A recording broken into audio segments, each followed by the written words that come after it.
Some fans of the hit game show Wheel of Fortune are crying foul after contestant Renee Durette was passed over for mispronouncing a word. Or did she? We'll talk live with Renee in just a moment. But first, NBC's Mike Taibbi has the story.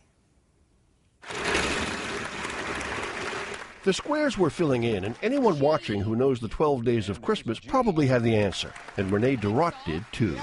7 swans, a-swimmin. Yeah, that's not... Yeah. Can't accept that. Amy, it's your turn. It was on to Amy because Renee, a naval intelligence specialist from Florida who had nearly $4,000 on the line, had said swimmin', not swimming. Listen. 7 swans, a-swimmin. Amy got it right, but seemed to feel bad about it. 7 swans, a-swimming. Yeah, that's it. Well, do you know what happened there?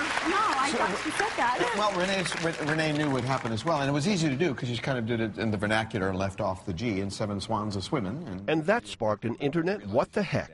On Facebook, a terrible decision to rob that poor woman of her victory. Won't be watching anymore. On Twitter, that's cold. Shame on Wheel of Fortune. You gotta be kidding. But Wheel wasn't kidding, note the G.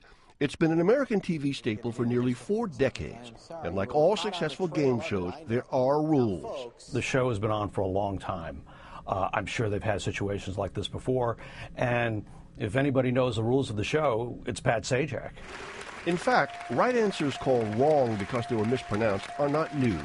On Jeopardy! Here's the guy who mispronounced the name of that tennis tournament they have in England. What is Wimbledon? Yes. We have to take some money away from you, Reed. I'm informed that you very clearly said Wimbledon, not Wimbledon a few moments ago. Back to Renee. She was up over $8,000 and could have won more. But even though fans and headline writers were sympathetic, when you're playing a game for money, the rules, as James Bond explained after Auric Goldfinger played the wrong ball out of the rough. We are playing strict rules, so I'm afraid you lose the hole and the match. Can be both strict and costly. For today, Mike Taibbi, NBC News, Los Angeles. Renee Durette joins us exclusively here in Studio 1A this morning. Nice to have you with us. Thank you. So this was taped 3 months ago. It just aired. Mm-hmm. How are you feeling about it, especially now that you're reliving it?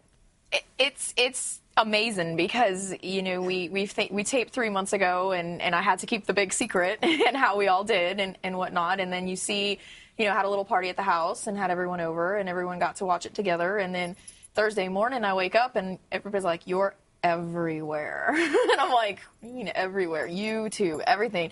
Everybody's so supportive and it's just been so crazy because it's blowing up. I mean, I'm from Florida. The G is silent to everything. It's funny because I'm hearing you speak right now, and a couple of times you've dropped the G, so you clearly saw, well, the G was already on the... Right, I called the G. I knew the G was there, right? Yeah. You know, but it's just, you know, it happens, and unfortunately it happened in a way that was not necessarily in my favor. And I mean, I understand, and they have their rules, but it's disappointing because, you know, you think you're on a roll and you're doing well and everything's going great, and then it's like, oh, yeah. And you could tell that Pat was a little uncomfortable too. I mean, he initially said yes, but then the judges said no. Is that what happened? Yes, he said yeah, and it was kind of a yeah, like he kind of expected me to have it because of the letters that were up there. And then when the judges buzzed, he spent an extra little bit of time explaining it to everybody, you know, kind of the vernacular and how things kind of go, and you know, they have their strict rules, and I guess maybe their rules are to protect regional dialects and right. The other contestant looked a little